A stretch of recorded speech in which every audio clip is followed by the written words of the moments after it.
హాయర్స్ welcome to our channel. ప్రస్తుతం మనతో పాటు భరద్వాజ్ గారు సీనియర్ జర్నలిస్ట్ ఉన్నారు. వారితో ఒకసారి మాట్లాడదాం. నమస్కారం సార్. నమస్తే అండి. సార్, లోకేష్ గారిని డిప్యూటీ సీఎం చేయాలని చెప్పేసి టీడీపీ వైపు నుంచి నేతలు, కార్యకర్తలు అందరూ కూడా వరుస పెట్టి మాట్లాడడం, లేకుంటే చంద్రబాబు నాయుడు గారికి విన్నవించుకోవడం మనం చూస్తున్నాం సార్. ఈ నేపథ్యంలో అంబటి రాంబాబు గారు ఒక ప్రెస్ మీట్ పెట్టారు.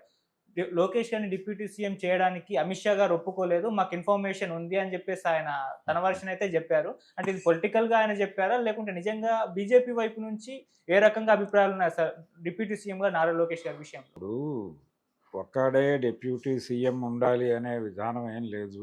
అవును. జగన్మోహన్ రెడ్డి గారు చాలామందికి డిప్యూటీ సీఎంలు ఇచ్చాడు. అయితే ఈ డిప్యూటీ సీఎం అనేది ఆరో వేలు. ఈ డిప్యూటీ సీఎం అనేది ఏదో ఒక ప్రత్యేకమైనటువంటి పదవిగా కనిపిస్తుంది కానీ దానికి ఉండేటువంటి అధికారాలు ఏమీ ఉండవు ప్రత్యేకంగా. ఓకే. కాబట్టి ఎందుకు అడుగుతున్నారు అనేది చూడాలి.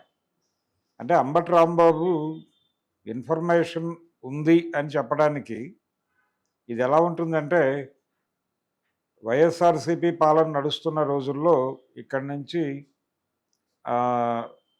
ఈ వీళ్ళు వాలంటీర్ల ద్వారా కొన్ని వేల మంది అమ్మాయిలు ఇక్కడి నుంచి తరలి వెళ్ళిపోయారు. నాకు కేంద్ర ఇంటెలిజెన్స్ నిఘా విభాగాల నుంచి సమాచారం ఉంది అని ఆ రోజుల్లో పవన్ కళ్యాణ్ గారు ప్రకటించినప్పుడు, ఆ సమాచారం డిస్క్లోజ్ చేయండి, ఎలా వచ్చింది మీకు సమాచారం అని చెప్పి చాలామంది అడిగారు ఆయన. ఇది కూడా దాదాపు అలాంటిదే. అంటే మాకు కేంద్రం నుంచి సమాచారం ఉంది అని ఏదైనా చెప్పచ్చు.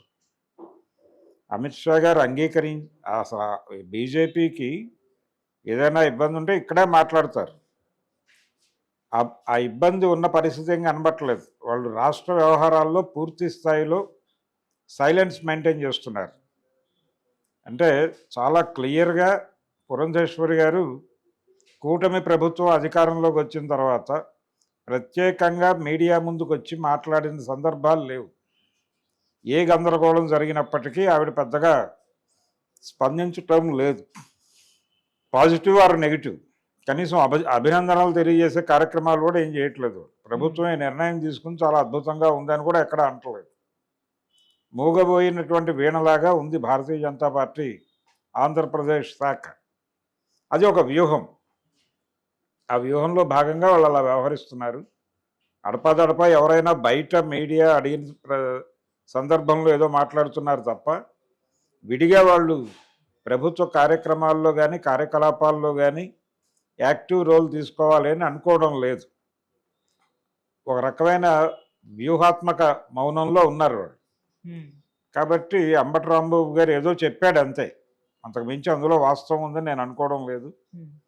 అయితే ఉప ముఖ్యమంత్రి పదవి లోకేష్కి ఇవ్వాలి అనే దానిలో దీనికంటే కూడా కీలకమైనటువంటి పరిణామం ఏంటంటే, పిఠాపురంలో వర్మ గారు మీడియా ముందుకు వచ్చి లోకేష్ని ఉప ముఖ్యమంత్రిని చేస్తే తప్పే ఉంది అని అడిగాడు ఆయన.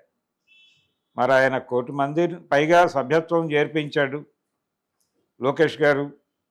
తర్వాత యువగళం పాదయాత్రలో అంత దూరం నడిచాడు ఆయన. కాబట్టి ఆయన సేవలకి గుర్తింపు ఉండాలి కదా. ఆ గుర్తింపునిస్తూ ఆయనకు పదవిని ఇవ్వటంలో తప్పే ఉంది, పదవి ఇవ్వమని అడగటంలో తప్పే ఉంది అని ఆయన చాలా క్లియర్గా ప్రపంచం ముందుకు వచ్చి మాట్లాడాడు. ఆ మాట్లాడే క్రమంలో దీనికి విపరీతార్థాలు తీయకండి అని కూడా అడిగాడు, రిక్వెస్ట్ చేశాడు. 2-3 సార్లు అన్నాడు ఆ మాట. అంటే అక్కడ ఒక ప్రమాదం ఉంది. ఆయన పిఠాపురంలో కూర్చుని మీడియాతో మాట్లాడుతూ లోకేష్ను ఉప ముఖ్యమంత్రిని చేయమని అంటాం అనేది ఎలా లీడ్ అవుతుంది, ఏ వార్తకు లీడ్ అవుతుంది అనేది తనకు ఒక జ్ఞానం ఉంది. అంటే పవన్ కళ్యాణ్ని తప్పించి లోకేష్ను ఉప ముఖ్యమంత్రిని చేయమని నేను అడుగుతున్నానని అనుకునే ప్రమాదం ఉంది, అలా అనుకోకండి అని చెప్పడం ఆయన ఉద్దేశం. ఒకళ్ళ కాకుండా ఇద్దరిని ఉప ముఖ్యమంత్రులుగా పెట్టడం వలన ప్రమాదం ఏమి ఉండదు. కాబట్టి లోకేష్కి కూడా తగిన ప్రాధాన్యత ఇచ్చినట్టుగా కనిపిస్తే కేడర్ సంతృప్తి పడుతుంది అనేది ఆయన ఇంటెన్షన్. ఓకే. పవన్ కళ్యాణ్ని నేను కాదంటలేదు, పవన్ కళ్యాణ్ని తీసేసి అని నా ఉద్దేశం కాదు అనేది అర్థం చేయించడం కోసం వర్మ గారు కొంత తిప్పలు పడ్డాడు. ఇదే అభిప్రాయం చాలామందికి ఉంది. అంటే లోకేష్కు ఒక ప్రాముఖ్యత ఇవ్వటం మాత్రమే కాదు, అతనికి పార్టీ పగ్గాలు ప్రభుత్వ పగ్గాలు నెమ్మదిగా అప్పచెప్పడం అవసరం. వచ్చే ఎన్నికలకి సమాయత్తం చేయాలి. ఆయనకి అధికారం ఇస్తే అంటే నిజానికి వాళ్ళ మనసులో మాట ఏంటంటే ప్రభుత్వ పగ్గాలే అప్పచెప్పమని, అంటే ముఖ్యమంత్రిగా ప్రకటించమని, ఉప ముఖ్యమంత్రి అనేది కాదు. తెలుగుదేశం శ్రేయోభిలాషుల మనసులో మాట లోకేష్ను ముఖ్యమంత్రిని చేసి చంద్రబాబు నాయుడు గారి అడ్వైజర్గా ఉంటే బాగుంటుంది. అంటే రూలింగ్లో ఉన్నప్పుడే తన్ని తాను కరెక్ట్ చేసుకోవడానికి అవకాశాలు దొరుకుతాయి. అందుకని ఇప్పుడే చేసేయచ్చు కదా అనేది. చంద్రబాబు నాయుడు గారు ఇప్పుడే చేస్తే కూటమిలో ఉన్నటువంటి భాగస్వామ్య పక్షాల అభిప్రాయాలు ఎలా ఉన్నాయో తెలియదు. అందుకని వాళ్ళ నుంచి ఒక అవుట్కమ్ కోసం వెయిట్ చేస్తున్నాడు ఆయన కూడా. వస్తే పాజిటివ్గా ఉంటే ఒక అడుగు ముందుకేయడానికి ఆయనకేం పెద్ద ఇబ్బంది లేదు. రెండోది ఆయన ఉద్దేశం ఏంటంటే వచ్చే ఎన్నికల వరకు ఈ గేమ్ని సస్టైన్ చేయగలిగితే మీ అందరి భరోసాతో మీరందరూ చెప్తున్నారు కాబట్టి నేను అతనికి పార్టీ పగ్గాలు ఎన్నికల్లో గెలిస్తే ప్రభుత్వ పగ్గాలు అప్పచెప్పడానికి ఒక బహిరంగ ప్రకటన చేస్తాను, మీరందరూ అండగా నిలబడి మీరు చెప్పిన ప్రకారం గెలిపించుకోండి అని బాధ్యత అందరికీ అప్పచెప్పడం కోసం ఈ నినాదం ఎంతవరకు స్ప్రెడ్ అవుతుందో చూద్దామనే ఉద్దేశంతో ఆయన వెయిట్ చేస్తున్నాడు తప్ప ఆయన మనసులో కూడా ఇదే అభిప్రాయం ఉంది. ఆయన తను సీఎంని చేయాలి అనేదే ఉద్దేశం. అందుకని ఇదేదో చంద్రబాబు నాయుడు గారు మా మాట వింటలేదు అని గగ్గోలు పెడుతున్నారు. వాళ్ళకి తెలుసు చంద్రబాబు నాయుడు గారి వ్యూహాత్మక మౌనం. ఈ వ్యూహంలో మీ వ్యూహాత్మక మౌనం మేము అర్థం చేసుకున్నాం, మేము ఇంకొంచెం అగ్రెసివ్గా ఇదే డిమాండ్ చేస్తూ ఉంటాం, అవసరమైతే మిమ్మల్ని 2-3 మాటలు అంటాం కూడా, దానికి కూడా మీరు మార్జిన్ ఇవ్వాలి మాకు అన్న పద్ధతిలో వీళ్ళ వ్యవహారం నడుస్తోంది.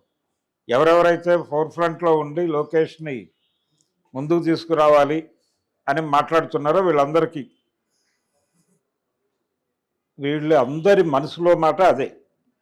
అందుకని లోకేష్ని ముందుకు తీసుకురావటం, కూటమి స్పిరిట్ని దెబ్బతీయకుండా ఉండేలాగా స్మూత్గా జరపడం ఎలా అనే దాని మీద చంద్రబాబు నాయుడు గారు దృష్టి పెట్టున్నారు.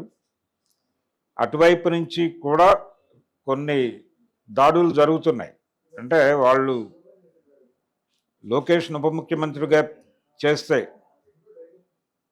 మనం ఈ కూటమిలో ఉండాలా, లేదు బయటికి వెళ్ళి తిరుగుబాటు జెండా ఎగరేయాలా అనే విషయంలో జనసేనకి వెన్నెముకగా ఉంటున్నటువంటి కాపు సామాజిక వర్గం, కాపు కమ్యూనిటీ అనే పేరుతో కొంత హడావిడి చేస్తోంది బయట. అందుకని అటువైపు కూడా యుద్ధం, మేము ఖాళీగా లేము, మేము కూడా యుద్ధానికి సిద్ధమే అనే ఇండికేషన్స్ ఇచ్చేశారు. ఓకే, దీన్ని సమన్వయపరిచి ప్రభుత్వం ఇబ్బంది పడకుండా ముందుకు తీసుకెళ్ళాలి ఎలా అనే దాని మీద చంద్రబాబు నాయుడు గారు కసరత్తులు చేస్తున్నాడు. అది ఒక కంక్లూజన్కి వచ్చేస్తే ఇప్పుడు చేస్తాడా, వచ్చే ఎన్నికల్లో చేస్తాడా అనేది ఆయన ఇష్టం.